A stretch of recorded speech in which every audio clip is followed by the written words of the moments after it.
और इसमें तमाम ज़िलों में जाकर मोतिहारी, बेतिया, मुजफ्फरपुर, मधुबनी, दरभंगा, जहानाबाद, गया और अभी मैं वैशाली कल गया था और समस्तीपुर अभी मैं आया हुआ हूँ सुपौल। इसके बाद अभी शाम में अभी अररिया जाना है। यहाँ तमाम ज़िलों में जाकर मदारिस के असातिज़ा को मीटिंग बुलाता हूँ और मदारिस के असातिज़ा को मैं हिदायत दे रहा हूँ कि आप जाकर मदरसों में बच्चों को बताएं कि ये जो नशाखोरी कितना बुरी चीज़ है और ख़ास तौर से शराब बच्चों के जहन को, आवाम के जहन को मफलूज कर देता है। और जनाब नीतीश कुमार का मंशा है कि बिहार में इस समाजी बुराई को ख़त्म करके शराबबंदी को, दहेज प्रथा को और जो है अर्ली मैरिज को हम ख़त्म करके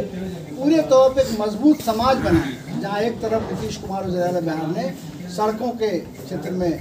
आपको स्वास्थ्य के क्षेत्र में, शिक्षा के क्षेत्र में